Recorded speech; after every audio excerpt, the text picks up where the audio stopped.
إن الحمد لله نحمده ونصلي على رسوله الكريم أما بعد أعوذ بالله السميع العليم من الشيطان الرجيم من همزه ونفخه ونفسه بسم الله الرحمن الرحيم وأنذر به الذين يخافون أن يحشروا إلى ربهم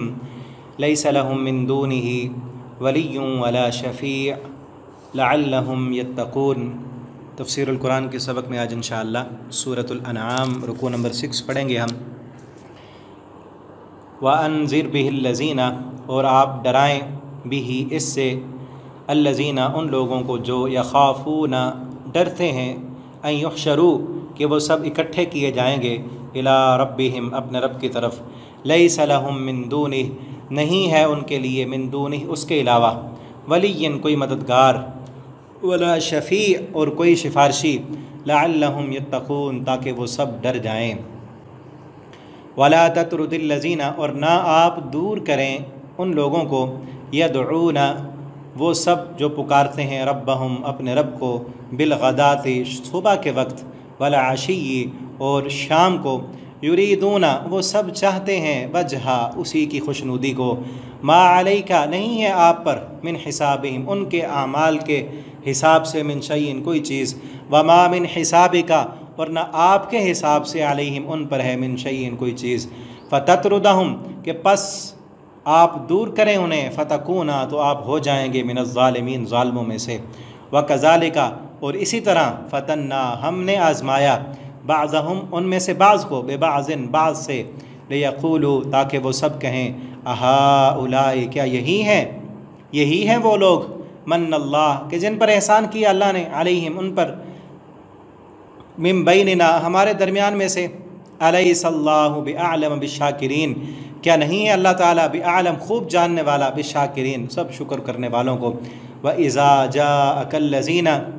اور جب آئیں آپ کے پاس، الذین وہ لوگ، یؤمنون بآیاتنا وہ سب جو ہماری آیتوں پر ایمان رکھتے ہیں، فقل تو آپ کہیں انہیں، سلام سلامتی ہو، علیکم تم پر، کتب ربکم علی نفسہ الرحمہ لازم کر دیا ہے، لکھ دیا ہے تمہارے رب نے، علی نفسی اپنے آپ پر، الرحمہ رحمت کو، انہو من عمل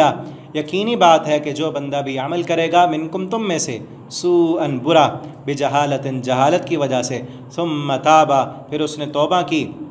پھر وہ توبہ کر لے، من بعد اس کے بعد، واصلح اور اپنی اصلاح کر لے، فانہ غفور الرحیم تو بے شک وہ خوب معاف کرنے والا اور رحم کرنے والا ہے۔ وکذالک نفصل الآیات اور اسی طرح ہم تفصیل سے بیان کرتے ہیں اپنی آیات کو، ولتستبین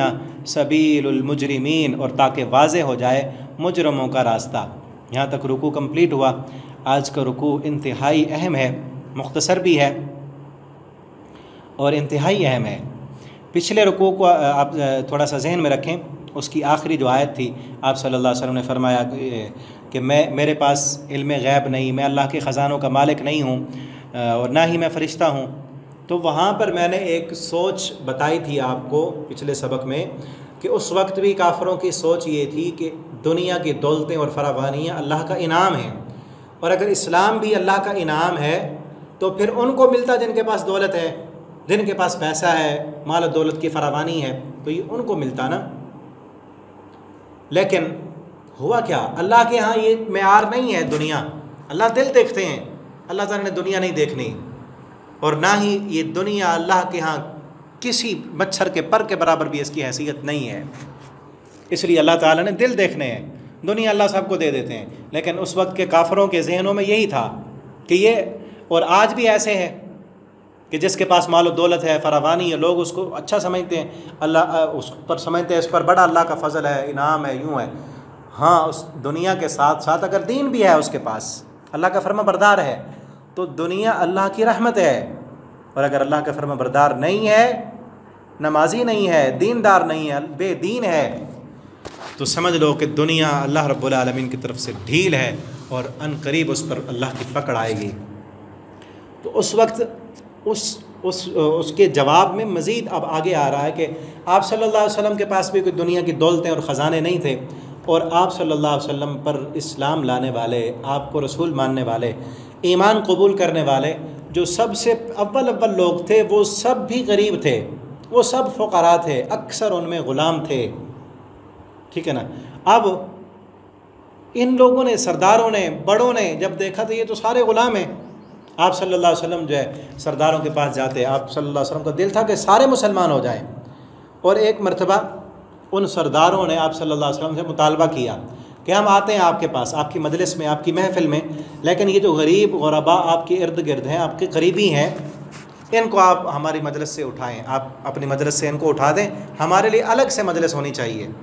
ٹھیک، اور اس وقت کون تھے آپ کے پاس؟ غلام تھے، حضرت بلال تھے،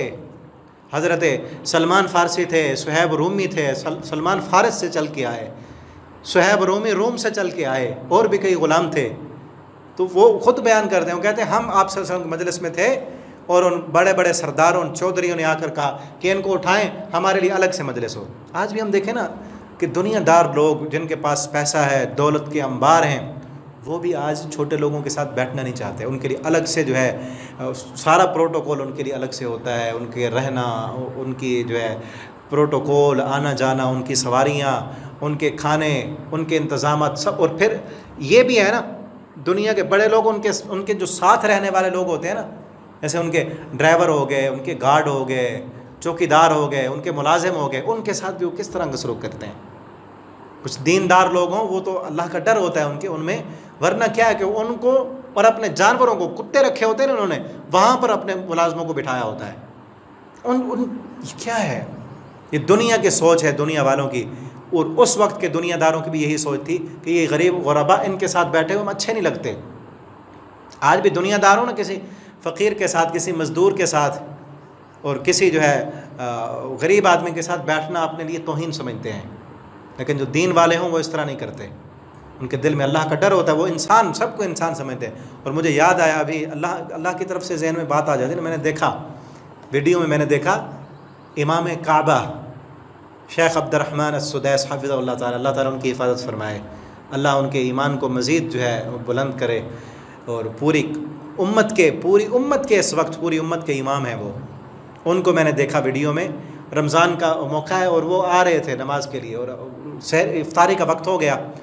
تو وہ جگہ ان کو وہاں ملی جہاں پہ بیت اللہ کی صفائی کرنے والا، اور کپڑے بھی اس نے وہی پہنے ہوئے ہیں جو صفائی والے پہنے ہوتے ہیں، ٹھیک ہے نا، وہ سارا لباس بھی ان کا اس طرح، ان کے ساتھ ہی بیٹھ گئے، ان کے ساتھ بیٹھ کے کوئی اپنی توہین نہیں سمجھی، انہیں کے ساتھ بیٹھ کے انہوں نے جو ہے نا روزہ افطار کیا، پانی پیا، ٹھیک ہے نا۔ تو جس کے دل میں اللہ کا قرآن ہے، آخرت ہے، آخرت کی فکر ہے، تو اس کو یہ اس کی نظر میں یہ کوئی معیار نہیں ہوتا دنیا کا، حالانکہ امام کعبہ اس سے بڑا عہدہ کیا ہوگا، اور دنیا میں بھی اعلیٰ ترین عزت والا مقام ہے، اور دین میں بھی بہت بڑا عزت کا مقام ہے، ٹھیک ہے نا۔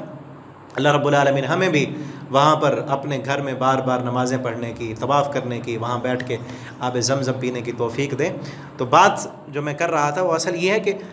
یہ کوئی معیار نہیں ہے اللہ کے ہاں، تو ان کا یہ تھا، اسی کا جواب یہاں دیا جا رہا ہے۔ پہلی آیت میں وانذر، آپ اس سے ڈرائیں، اس قرآن سے ڈریے، تو لوگ نہیں مانتے نا، آپ نے مطالبے کر رہے ہیں، ان کو کرنے دیں، آپ ان کو ڈرائیں جو ڈرتے ہیں، یخافون ان یحشروا الی ربہم، جن کے دل میں یہ ہے کہ ہم نے اللہ کے سامنے اکٹھے ہونا ہے اور اپنی اس دنیا کا زندگی کا حساب دینا ہے۔ لیس لہم من دونہ من ولی، اور اللہ کے علاوہ کوئی سفارشی نہیں ہوگا، کوئی دوست نہیں ہوگا، تاکہ یہ لوگ مزید ڈر جائیں۔ اس قرآن ان کو آپ پڑھ کے سنائیں یہ قرآن۔ ولا تطرد الذین، اب یہاں جواب دیا جا رہا ہے، جب انہوں نے کہا نا کہ ان کو اٹھائیں، ان کو ذرا دور کریں، الگ سے ہمارے لیے ٹائم نکالیں۔ آج بھی دنیا دار ہوتے ہیں، انہوں نے دین سیکھنا ہو تو کہتے ہیں الگ سے مجلس ہونی چاہیے ہمارے بچوں کو پڑھانے کے لیے، قاری صاحب ہمارے گھر میں آئیں، مسجد میں ہم اپنے بچوں کو نہیں بھیج سکتے، کیا ہے بھئی؟ باقی بچے جب پڑھ رہے ہیں، آپ کے بچے بھی پڑھ سکتے ہیں، الگ نہیں۔ نبی کریم صلی اللہ علیہ وسلم کو کیا کہا کہ انہی میں بیٹھیں، اگر دین میں آنا ہے، اور پھر یہ نفرت بھی دل میں ہے کہ یہ اس کے کپڑے اچھے نہیں ہیں، اس کا معیار اور سٹیٹس اچھا نہیں ہے، یہ ہم جیسا کما نہیں سکتا، یہ دنیا والوں کی نظروں میں جو گرا ہوا ہے، اللہ کی نظروں میں تو اونچا ہے نا۔ اور آپ صلی اللہ علیہ وسلم کے دل میں بھی یہ بات آ گئی کہ اگر چلو مانتے تو ہیں، سنتے تو ہیں نا بات، ان کے لیے الگ سے مجلس ہم بنا لیتے ہیں، اور ان کو تھوڑی دیر کے لیے ہم اپنے صحابہ کو سائڈ پہ کر دیتے ہیں، اس میں کیا حرج ہے؟ لیکن اللہ رب العالمین کو یہ بات اچھی نہیں لگی کہ جس نے آنا ہے وہ ایسے ہی آئے، دل میں اکڑ اور تکبر لے کے آئے گا دوسروں کی نفرت لے کے آئے گا، اور میرے وہ بندے، آپ دیکھیں نا انداز دیکھیں یہاں پر آگے، وہ بندے، اللہ فرماتے میرے وہ بندے جنہوں نے میرے لیے سب کچھ کو قربان کر دیا ہے، اب ان کے بارے میں کہتے ہیں کہ ان کو اٹھا دو پھر ہم آئیں گے، یہ جاتے ہیں تو جائیں، جہاں جاتے ہیں جائیں، لیکن ان کو دور نہیں کرنا۔ فرمایا وَلَا تَطْرُدِ الَّذِينَ، ہے میرے نبی آپ نے دور نہیں کرنا ان لوگوں کو، يَدْعُونَ رَبَّهُمْ، جو اپنے رب کو بلاتے ہیں، بِالْغَدَاةِ وَالْعَشِيِّ، صبح اور شام اللہ کا ذکر کرنے والے ہیں، يُرِيدُونَ وَجْهَهُ، وہ اللہ کی رضا چاہتے ہیں، اللہ کی خوشنودی چاہتے ہیں، ان کو دنیا کے عہدے نہیں چاہیے، ان کو دنیا کی دولتیں نہیں چاہیے، ان کو دنیا کی ثروتیں نہیں چاہیے، یہ تو دنیا دار عہدوں کی خاطر آنا چاہتے ہیں، یہ چاہتے ہیں جس طرح کفر میں بھی عہدے ملے ہوئے ہیں یہاں بھی عہدے ملے تو ہم مسلمان ہو جائیں گے۔ ان کو چھوڑیں آپ، ما علیک من حسابہم من شیء، ان کا حساب آپ کے ذمہ نہیں ہے، یہ نہیں مانتے تو نہ مانیں، حساب ہم آپ سے تو نہیں لیں گے نا، آپ نے تو اپنا حق ادا کر دیا، پیغام پہنچا دیا، اگر یہ نہیں مانتے ہم ان سے حساب لیں گے، آپ سے تو نہیں لیں گے نا۔ من حساب وما من حسابک علیہم من شیء، اور آپ کا جو حساب ہے وہ ان سے نہیں لیا جائے گا۔ فتطردہم، اگر آپ نے ان کو دور کیا، فتکون من الظالمین، آپ بھی ظالموں میں سے ہو جائیں گے۔ یہ بھی آپ کا ظلم ہوگا کہ ایک جو اپنا سب کچھ چھوڑ کے آیا ہو اس کو آپ ان کی خاطر دور کر رہے ہیں، آپ نے یہ کام کبھی نہیں کرنا۔ وَكَذَلِكَ، اور اللہ نے وجہ بتائی ہے، وجہ بتائی اب یہاں سے نا آگے وجوہات، پہلے اللہ تعالیٰ نے توحید کے دلائل دیے ہیں، اب کافروں اور مشرکوں کے نہ ماننے کے جو اسباب تھے، کیوں نہیں وہ مان رہے تھے، وہ سبب بیان ہو رہے ہیں۔ وَكَذَلِكَ فَتَنَّا بَعْضَهُمْ لِبَعْضٍ، اللہ فرماتے ہیں یہ تو ہم نے ایک کو دوسرے کے لیے آزمائش بنایا ہے نا، اب یہ غریب لوگ ان کے لیے آزمائش بن گئے شروع میں، اور پھر معاشرے میں ایسے ہی ہوتا ہے نا، غلام لوگ ہیں ان کے ساتھ ان کو حقیر سمجھا جاتا تھا دنیا میں، معاشی اعتبار سے بھی وہ پست تھے اور تھے بھی ان کے غلام۔ اب جب ان لوگوں نے، ان غلاموں نے اسلام قبول کر لیا اور پہلے پہل آ گئے، تو نبی کریم صلی اللہ علیہ وسلم کے قریبی وہ تھے، آپ صلی اللہ علیہ وسلم دنیا کے عہدوں کو تو نہیں دیکھتے تھے نا، اللہ تعالیٰ دیکھتے ہیں،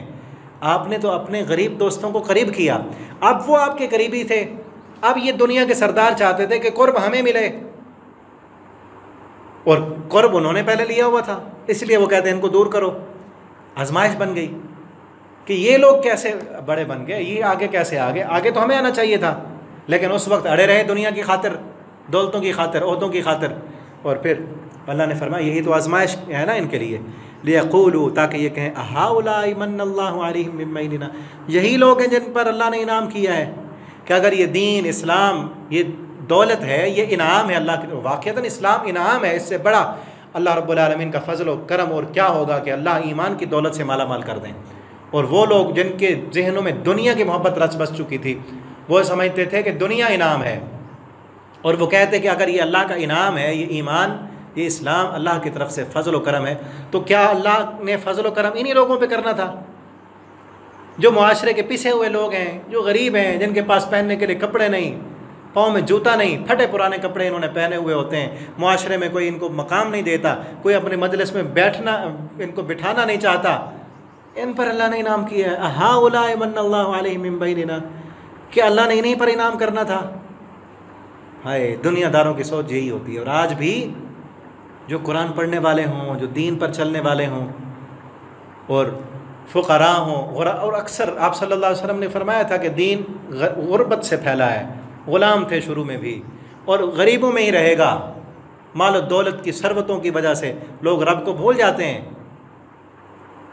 ٹھیک ہے نا، اور اکثر لوگ آج بھی اکثر دین پر چلنے والے فقراء اور مساکین ہی ہوتے ہیں، اور دنیا دار لوگ کیا سمجھتے ہیں،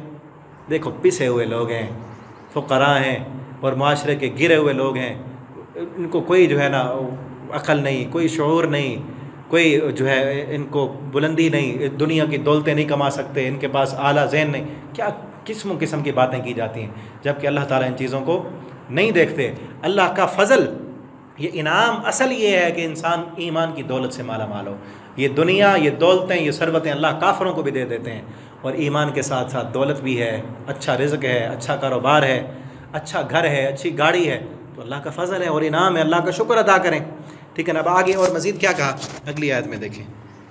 الیس اللہ بعلم بالشاکرین، اللہ خوب جانتا ہے کہ شکر کرنے والا کون ہے۔ وَإِذَا جَاءَكَ الَّذِينَ يُؤْمِنُونَ بِآيَاتِنَا، اللہ فرماتے ہیں جب یہ آئیں، الذین وہ لوگ، یؤمنون بآیاتنا جو میری آیتوں پر ایمان لائے ہیں، جنہوں نے شروع میں اسلام کو سنا، اسلام کے پیغام کو سنا اور مان لیا، یؤمنون بآیاتنا، جو میری آیتوں پر ایمان لانے والے ہیں، اور پھر اس ایمان کے نتیجے میں انہوں نے اپنا سب کچھ قربان کر دیا۔ انہوں نے پھر اپنے عہدے نہیں دیکھے، انہوں نے اپنی دولتیں نہیں دیکھیں، انہوں نے پھر کچھ نہیں دیکھا، ان کے رشتہ داروں سے ان کی رشتہ داریاں ٹوٹ گئیں، ان کے اپنے ان کے بیگانے بن گئے، ان کے رشتے ناطے ٹوٹ گئے، سب تعلقات ان کے چھوٹ گئے، ان کے خون کے رشتہ دار ان کے خون کے پیاسے بن گئے، سب کچھ ہو گیا، سارا کچھ انہوں نے برداشت کیا۔ انہوں نے اپنوں کو بیگانہ بنایا، اپنے استادوں کو ناراض کیا، اپنے رشتہ داروں کو ناراض کیا، سب کچھ کو پیٹھ کر دی، انہوں نے دنیا کی دولتوں کو ٹھوکر مار دی، لیکن یؤمنون بآیاتنا، ہماری آیتوں پر پورا ایمان رکھنے والے ہیں، ہماری عزت کی خاطر، ہماری توحید کی خاطر، ہمارے ایمان کو پھر اس ایمان میں کسی قسم کی جو ہے گڑبڑ نہیں ہونے دی، سب کچھ کو قربان کر دیا۔ اذا جاءک الذین یؤمنون بآیاتنا، جب آئیں وہ لوگ جو میری آیتوں پر ایمان لانے والے ہیں، اے نبی صلی اللہ علیہ وسلم جب آپ کی مجلس میں آئیں وہ، فقل سلام، ان کو سلام کہنا ہے۔ حالت کیسی ہے؟ حالت ایسی ہے کہ بڑے دنیا کے، پچھلی آیت میں پڑھا نا، دنیا کے سردار کہتے ہیں کہ ان کو اٹھاؤ، ان کو اٹھاؤ، یہ ہمارے ساتھ بیٹھنے کے لائق نہیں ہے، پھٹے پرانے ان کے کپڑے ہیں، سارا دن دھوپ میں مزدوریاں کرتے ہیں، ان کے کپڑوں سے جو ہے پسینے کی ہوا آ رہی ہوتی ہے، اور کپڑے بھی پھٹے ہوئے، ان کو پیمند لگے ہوئے، ان کپڑوں کو پیمند لگانے کے لیے بھی کسی کے پاس دھاگا نہیں ہے، کھجور کے جو ہے وہ کانٹے لے کر وہ اس سے جو ہے اپنے کپڑوں کو ٹانکے لگائے ہوئے ہیں، اور پیروں میں جوتے نہیں ہیں، سر پہ پگڑی نہیں ہے، حالت اڑی ہوئی ہے، کئی دنوں سے نہائے نہیں ہیں، محنتیں اور مزدوریاں کرتے ہیں، کوئی دنیا دار ان کو اپنی دنیا کے مجلس میں بٹھانا گوارا نہیں کرتا، لیکن ہیں ایسے یؤمنون بآیاتنا، جب سے ہماری آیتوں پر ایمان انہوں نے رکھا ہے، ان کے سب اپنے بیگانے بن گئے ہیں، ان کو مارا جا رہا ہے، اکثر ان میں غلام ہیں، یہ پٹ رہے ہیں، یہ تپتی ہوئی ریتوں پہ لٹائے جا رہے ہیں، لیکن احد احد کی صدائیں بلند کرنے والے ہیں۔ ان کے اپنوں نے ان کو چھوڑ دیا ہے، انہوں نے دنیا کی دولتوں کو ٹھوکر مار دی ہے، لیکن میرے ساتھ اپنا رشتہ جوڑ دیا ہے۔ ان سے کہو فقل، یہ آ کر کہیں پہلے آپ کو سلام نہ کریں، اے میرے پیغمبر، آپ نے اٹھ کر ان کو پہلے سلام کرنا ہے۔ فقل سلام علیکم، اور صرف اپنی طرف سے نہیں، ان کو کہنا ہے کہ اللہ تمہیں سلامتیاں بھیجتا ہے تم پر، سلام علیکم، اللہ تمہیں سلام دیتا ہے، کتب ربکم علی نفسہ الرحمہ، اور اللہ نے تمہارا رشتہ اپنی رحمت سے جوڑ دیا ہے۔ فقل سلام علیکم کتب ربکم، اگر تمہارے رشتہ داروں نے تم سے رشتے توڑ دیے ہیں، تمہارے اپنے تمہارے بیگانے بن گئے ہیں، تمہارے خون کے رشتہ دار تمہارے خون کے پیاسے بن گئے ہیں، ساری دنیا کو تم ناراض کر کے آئے ہو، لیکن اللہ سے رشتہ جوڑ کے آئے ہو، تو سنو، کتب ربکم علی نفسہ الرحمہ، اللہ نے اپنی رحمت کے ساتھ تمہارے رشتے جوڑ دیے ہیں۔ دنیا کی نظر میں تم کچھ بھی نہیں ہو، لیکن اللہ کی نظر میں ایسے ہو کہ اللہ اپنے پیغمبر سے کہہ رہے ہیں کہ چھوڑ دو، یہ سردار جاتے ہیں جہاں جائیں، ان میں ایک بندہ بھی مسلمان نہیں ہوتا نہ ہو، سارے جہنم میں جائیں، لیکن میرے ان صحابہ کو، جنہوں نے میرے لیے، جنہوں نے میرے دین کے لیے اپنا سب کچھ چھوڑ دیا ہے، ان کو آپ اپنی مجلس سے دور نہیں کر سکتے، ان کو اپنے ساتھ بٹھانا ہے۔ یہ آپ کے سفر و حجر کے ساتھی ہیں، انہوں نے اسلام کو پوری دنیا میں پہنچانا ہے، جنہوں نے اپنے دین کی خاطر دولت کو بھی دیکھنا ہے، دین کی خاطر عہدے بھی دیکھنے ہیں، جنہوں نے کمپرومائز کے ساتھ آنا ہے، وہ نہ آئے تو بہتر ہے، جنہوں نے کچھ نہیں دیکھا، صرف رب کی رضا دیکھی ہے، اللہ کے ساتھ تعلق کو دیکھا ہے، سب کچھ کو چھوڑ دیا ہے، اللہ فرماتے ہیں انہی کو، اور یہ آگے بھی آئے گا، ان کو اللہ فرماتے ہیں کبھی دور نہیں کرنا۔ آج ہم بھی دیکھیں، ایسا ایمان لائیں، ایسا ایمان کہ جب توحید ایمان کی دولت دل میں آ جائے، پھر کوئی روٹتا ہے روٹ جائے، ہم نے اسلام کو نہیں چھوڑنا، کوئی ناراض ہوتا ہے ہو جائے، اپنے بیگانے بنتے ہیں بن جائیں، رشتے ناطے ٹوٹتے ہیں ٹوٹ جائیں، اللہ کی توحید اور اللہ کی رحمت سے رشتہ نہیں ٹوٹنا چاہیے، اور پھر دوستی بھی ایسے لوگوں سے ہونی چاہیے، ٹھیک ہے نا۔ نبی کریم صلی اللہ علیہ وسلم دعا کیا کرتے تھے، اللہم انی اسألک حبک وحب من یحبک والعمل الذی یقربنی حبک، اللہ میں تیری محبت کا سوال کرتا ہوں اور اس سے محبت کا سوال کرتا ہوں جس سے تو محبت کرنے والا ہے، جس سے تو محبت کرتا ہے۔ اللہ ان لوگوں سے محبت کرتے ہیں جن کے پھٹے پرانے کپڑے ہیں، جن کو آگ کے انگاروں پہ لٹایا جا رہا ہے، جن کے جو ہے جسموں پر لوہے کی سلاخیں گرم کر کر کے لگائی جا رہی ہیں، حالات بھی اس وقت ایسے تھے، مارا جا رہا تھا، پیٹا جا رہا تھا، غلام تھے، سارا سارا دن غلامیاں کرتے تھے، مزدوریاں کرتے تھے، تپتی ہوئی دھوپ میں جو ہے دن کو محنتیں کرتے، مزدوریاں کرتے، شام کو پیارے پیغمبر کی مجلس میں آتے، آ کے قرآن سنتے، روتے، اللہ سے اپنے گناہوں کی معافیاں مانگتے، اور اللہ ان سے کیوں نہ محبت کرتا۔ انہی کے بارے میں اللہ رب العالمین نے کہہ دیا رضی اللہ عنہم ورضوا عنہ، میں ان سے راضی، آپ نے ان کو اپنی مجلس سے نہیں اٹھانا۔ آج ہم بھی دیکھیں، کہیں ہم مفاہمت کا تو شکار نہیں، کہیں ہم دنیا کی خاطر دین پر عمل کرنا چھوڑ تو نہیں دیتے۔ اگر ہم، اور پھر یاد رکھیں، اللہ کو راضی کرتے ہوئے دنیا کے رشتے ٹوٹتے ہیں نا تو ٹوٹنے دیں، اللہ جوڑ دے گا، اللہ ایسے لوگ دے گا۔ پھر نبی کریم صلی اللہ علیہ وسلم نے پھر ان کو نہیں آنے دیا نا، ان مکہ کے سرداروں کو کہا آنا ہے تو اسی مجلس میں آؤ، انہی غریب صحابہ کے ساتھ آ کر بیٹھو، اگر اپنی اکڑ اور دل میں تکبر رکھ کے آنا ہے تو پھر جاؤ جہاں جانا ہے، ان کو میں اپنے سے دور نہیں کر سکتا۔ پھر وہ نہیں آئے مکہ کے سردار، تو اللہ نے ایسے جان نثار دیے، اللہ نے عمر جیسے جری جوان دیے، اور اللہ رب العالمین نے ایسے جو ہے نا آپ کو جان نثار دیے جنہوں نے جا کر مدینہ کے اندر حکومت قائم کی اور آدھی دنیا تک اسلام کا پیغام پھیلایا۔ اور وہی کافر فتح مکہ کے وقت جو سرداریوں کی وجہ سے نہیں مانا کرتے تھے، میرے ذہن میں آ گئی بات، جنہوں نے سرداریوں کی وجہ سے نہیں مانا نا کہ اس بلال کو اٹھاؤ، اس عمار کو اٹھاؤ، اس صہیب رومی کو اٹھاؤ، پھٹے پرانے کپڑے والوں کو اٹھاؤ یہاں سے، پھر ہم آئیں گے۔ یہ تو بلال غلام ہے ہمارا، کالے رنگ کا، ہم سفید، ہم جو ہے بڑے خوبصورت، اس کے ساتھ بیٹھیں۔ اسی بلال کو اللہ رب العالمین نے کعبہ کی چھت پہ کھڑے ہو کر اللہ اکبر کی صدائیں بلند کرتے ہوئے جب انہوں نے دیکھا تو بھاگے اور غاروں میں چھپے اور روئے، اور رو کر کہنے لگے فلاں کافر اچھا تھا، فلاں اچھا تھا جو ہم سے پہلے مر گیا، آج اس کالی ماں کے بیٹے کو بیت اللہ پہ چڑھ کے آزاد دیتے ہوا تو نہ دیکھ سکا نا، آج اس کو اللہ نے عزتیں دے دی ہیں، اللہ نے اس کو آج سرداریاں دے دی، آج یہ بیت اللہ کی چھت پہ چڑھا ہوا ہے جو کل تک ہمارے پاؤں کے نیچے رودا جا رہا ہوتا تھا۔ اللہ نے دی سرداریاں، انہی کو اللہ رب العالمین نے پھر دنیا کی حکمرانیاں دی،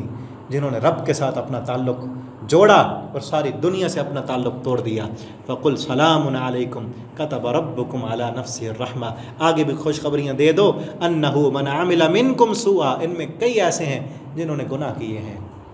ابھی مسلمان ہوئے تھے نا نئے دور جاہلیت میں سب سے گناہ ہوئے، اللہ فرماتے ہیں ان میں سے کئی ایسے ہیں جنہوں نے جہالت کی وجہ سے گناہ کیے، شرک کیے، جو بھی ان سے گناہ ہو گئے، ثم تاب علیہم، پھر انہوں نے توبہ کی، اب توبہ کر رہے ہیں، واصلح، اپنی اصلاح کر رہے ہیں، فانہ غفور الرحیم، اللہ معاف کرنے والا اور رحم کرنے والا ہے۔ وکذالک نفصل الآیات، اللہ فرماتے ہیں اسی طرح کھول کر ہم اپنی نشانیاں بیان کرتے ہیں، کھول کر کہ ایمان قبول کرنا ہے تو کر لو، ایمان قبول کرنا ہے تو پھر دنیا کے مفادات کو مت دیکھو، رشتہ داریوں اور تعلق مت دیکھو۔ جو انسان اللہ کی عزت اور عظمت اور توحید کو بھی قبول کرنا چاہے اور لوگوں کی عزت بھی ہو، دنیا کی عزت بھی ہو، اور ان کو بھی ساتھ رکھنا چاہے، تو پھر سمجھ لو اللہ کی عزت عظمت کو اس نے پہچانا ہی نہیں۔ جس کے دل میں اللہ کی محبت ہے اس کے دل میں کسی کافر کی محبت نہیں آ سکتی، جس کے دل میں ایمان ہے، توحید ہے، اس کے دل میں بے ایمان مشرک کی محبت اس کے دل میں نہیں آ سکتی۔ اگر یہ دونوں چیزیں ہیں، جس کے دل میں آخرت کی محبت ہے، جنت کا جو طلبگار ہے، پھر اس کے دل میں دنیا کی محبت نہیں ہوگی، اس کے دل میں دنیا کوئی کسی قیمت میں کوئی معیار نہیں رکھتی، چاہے کوئی دنیا کا عہدیدار ہے، کوئی دولت والا ہے، کوئی ثروتوں والا ہے، اس کے نزدیک وہ کسی کھاتے کا نہیں ہے۔ ایمان، جس کے دل میں ایمان ہے اس کے دل میں ایمان والے کی قدر ہے، اس کے دل میں اللہ والے کی قدر ہے، جو اللہ سے محبت رکھتا ہے نا اس کے دل میں اسی کی محبت ہے جس کے دل میں اللہ کی محبت ہے، ٹھیک ہے نا۔ اگر یہ اللہ کی محبت کی وجہ سے آنا چاہتے ہیں، اسلام قبول کرنا چاہتے ہیں، پھر تو انہوں نے، بلال نے بھی اسلام قبول کیا ہوا ہے، صہیب رومی نے بھی اسلام قبول کیا ہے، پھر ان کے لیے ان کے دل میں نفرت کیوں ہے؟ غریبوں سے نفرت ہے، مسلمانوں کی سے نفرت ہے، ان کی مجلس میں بیٹھنا نہیں چاہتے اور کہتے ہیں کہ ہم نے اسلام قبول کیا ہے۔ ایسا اسلام نہیں چاہیے۔ وَلِتَسْتَبِينَ سَبِيلُ الْمُجْرِمِينَ، تاکہ مجرموں کا راستہ بھی واضح ہو جائے۔ کون لوگ ہیں جو دنیا کے خاطر اسلام قبول نہیں کرتے؟ کون لوگ ہیں جو دنیا کے مفادات کی خاطر اللہ رب العالمین کو ناراض کرتے ہیں؟ اور کون ہیں جو رب کو راضی کرنے کے لیے دنیا کو ٹھوکر مارتے ہیں اور اللہ رب العالمین سے اپنے تعلق کو جوڑ لیتے ہیں، اپنا ہر قسم کا نقصان برداشت کر لیتے ہیں؟ اب دیکھیں نا، اللہ کی خاطر جو بھی دینا پڑے نا دے دیں، قربان کر دیں، اللہ اسی دنیا میں ڈبل دے گا۔ یہ ہو ہی نہیں سکتا کہ انسان اللہ کے لیے کسی چیز کی قربانی دے اور اللہ اس کو بدلے میں کچھ نہ دے، یہ کبھی نہیں ہو سکتا۔ آپ ایک انسان کے لیے، ایک قدردان، کوئی بھی قدردان انسان ہو نا، اس کے لیے آپ قربانی دیں، اگر وہ واقعتاً قدردان انسان ہے تو وہ ضرور آپ کی قدر کرے گا، آپ کی قربانی کا صلہ دے گا۔ اور جو رب پوری کائنات کی قوتوں، قدرتوں، طاقتوں کا مالک ہے، اس کے لیے اگر آپ قربانی دیں گے تو کیا وہ رب چھوڑ دے گا؟ بے آسرا و سہارا کر دے گا؟ اگر اس رب کی خاطر آپ سود کی نوکری جو ہے، سودی کاروبار چھوڑ دیں گے، کیا وہ رب بھوکا مار دے گا؟ اس رب کی خاطر اگر نماز پڑھنے کی وجہ سے آپ سے کچھ دوست ناراض ہوتے ہیں، دوستی ٹوٹتی ہے آپ کی، تو آپ اللہ سے دوستی رکھنے کے لیے، نماز پڑھنے کے لیے دوستیاں اپنی چھوڑ دیں گے، تو کیا اللہ آپ کو الگ کر دے گا، اکیلا کر دے گا اور دوست نہیں دے گا؟ اللہ ایمان والے دوست دے گا آپ کو، ٹھیک ہے نا؟ اللہ کی خاطر، ایمان کی خاطر، توحید کی خاطر جو چھوڑنا پڑے چھوڑ دیں، قربانیاں دیں، اللہ دنیا میں بھی بدلے دے گا، اللہ ایمان کی دولت سے مالا مال کر دے گا، اور اللہ رب العالمین دل میں وہ ایمان کی لذت اور مٹھاس اور حلاوت عطا کرے گا کہ جو لذت اور مٹھاس دنیا کی دولتوں اور دنیا کے عہدوں کہیں اللہ نے رکھی نہیں ہے۔ اللہ رب العالمین سے دعا ہے کہ اللہ رب العالمین ہمیں بھی ان لوگوں جیسا، ان صحابہ کرام جیسا ایمان لانے کی توفیق دے کہ جنہوں نے ایمان قبول کیا، ربنا اللہ کہا، ثم استقاموا، پھر ان پر ڈٹ گئے، پھر اس پر ڈٹ گئے، کسی قسم کی دنیا کی رکاوٹ ان کے لیے جو ہے ان کو متذبذب نہ کر سکی۔ اللہ ہمیں بھی ایسا ایمان دے، اللہ ہمیں صحابہ کرام کے نقشے پر چلنے والا بنا دیں، اور اللہ رب العالمین ہمارا رشتہ بھی، ہمارا تعلق بھی اپنی رحمت سے جوڑ دیں، اور اللہ ہمارے دل میں ان کی محبت پیدا کر دیں۔ آخر دعوانا الحمدللہ رب العالمین۔